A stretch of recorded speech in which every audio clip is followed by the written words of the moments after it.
I welcome you to this session of the Discussions in Body Art podcast. My name is John Johnson, and I'm glad you're listening.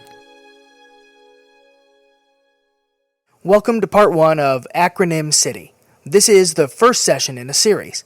The remaining sessions can be found in the Patreon collection titled Acronym City. I hope you'll subscribe and follow along.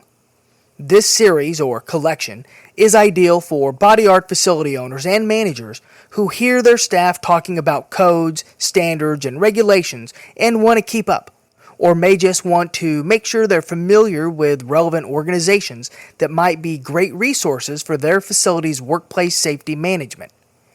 If you're a health inspector who cares enough about body art facility inspections that you're listening to a podcast about body art safety, the organizations I'll reference in this series are equally useful for you to be familiar with. They all offer guidance that can be directly or indirectly used for understanding body art risk management. Be aware, some of these organizations create official regulations in the U.S., and some only offer guidance for the organizations that do create regulations, which is why they're important.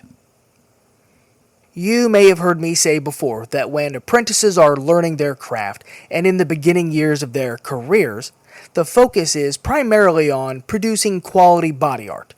You may hear me say that again one day. A working knowledge of regulations, standards, and the organizations behind them is usually pretty limited. A young piercer or tattoo artist or cosmetic tattooer or branding or scarification artist, and those still apprenticing, are likely aware of their industry-specific organizations like the APP or APT, Association of Professional Piercers and Alliance of Professional Tattooists, or the Society of Permanent Cosmetic Professionals or Permanent Makeup Society International. And of course, these young practitioners are likely to be registered with their local health department and may have been around for a studio inspection. So of course they know there's a local health department with health codes. Beyond that, most will have heard of the Bloodborne Pathogen Standard, usually shortened to BBP, and may have heard OSHA's name thrown around. Few will fully understand the purpose of the Bloodborne Pathogen Standard, and I believe even fewer will know what OSHA's function actually is. I can't count the number of times I've heard people from the body art industry misspeak about OSHA, and even say OSHA has no authority in their body art establishments. Body art practitioners work in an industry with many risks and just as many guidelines and regulations intended to eliminate or minimize them. In this series, I'm going to attempt to introduce you to what I believe are the most relevant organizations with authority over or influence in body art. There are many departments, organizations, and agencies that won't be discussed in this series, at least in the first several sessions, because there are industry, state, county, and city departments and agencies all over the U.S. that have their roles, and I'm interested mostly in the ones whose reach is nationwide or even global.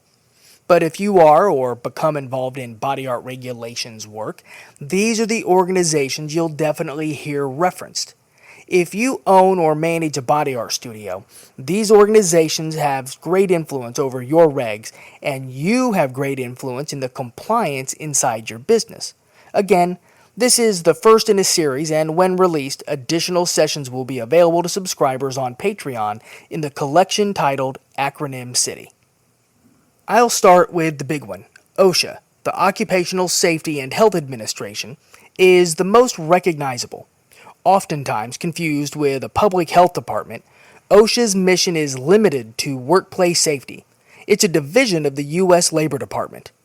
In a body art studio, OSHA standards aren't in place to protect our clients. OSHA standards exist to protect workers from hazards in the studio that result from the performance of duties. Many body art facility owners fear OSHA inspections.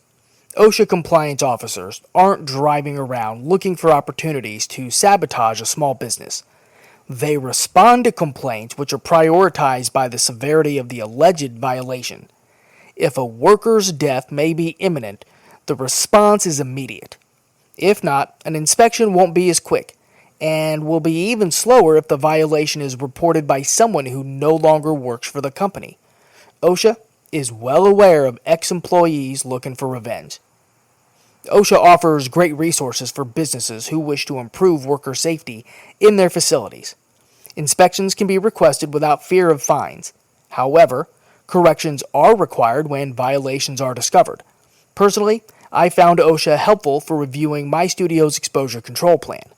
Some states, like California where I live, have their own OSHA programs which manage their statewide workplace safety regs using federal OSHA standards as a minimum, which means these independent state programs create standards that are even more strict for their workers than standards at the federal level.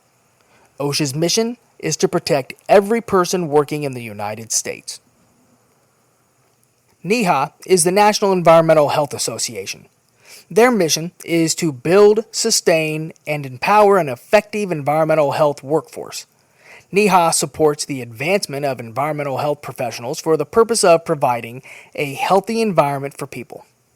They maintain nationally recognized credentialing programs, provide training and resources for continued education, host an annual conference which includes body art presentations, and publish a peer-reviewed journal and a body art email newsletter. If you own or work in a body art facility in the United States, your health inspector is very aware of NEHA and possibly a member. NEHA members are professionals in the environmental health field like sanitarians and registered environmental health specialists, or REHS, and there are affiliate organizations around the United States. NEHA partnered with AFTO to help update the body art model code known as the BAMC. I'll discuss the body art model code in an upcoming session. I'll discuss AFTO next. AFTO is the Association of Food and Drug Officials. This is another membership organization with an interest in body art safety. Their members are food, drug, medical device, and consumer product safety officials. Like NEHA, AFTO's Body Art Committee has regularly scheduled meetings, and their annual educational conference also features body art presentations. AFTO is an international, nonprofit organization that works to streamline and simplify regulations by drafting regulatory rules and commenting on government proposals. Their work results in more efficient regulation and less confusion among industry workers. AFTO committees, like their Body Art Committee, work with high-level regulatory officials, industry representatives, like body artists, trade associations, and consumer organizations. AFTO and its 6 regional affiliates' mission is to protect public health and safety by working collaboratively with public and private sectors, advocating to make a positive impact on food and medical product safety laws, rules, regulations, and regulatory programs. AFTO and NEHA's work on the Body Art Model Code, the BAMC, also includes the Body Art Education Alliance, the BAEA, and I'll start with them in part 2 of this series. This has been the Discussions in Body Art podcast. Thanks for listening. Questions, comments, and suggestions can be forwarded to john@newflowerstudio.com. If you enjoy my content, suggest this podcast to your peers.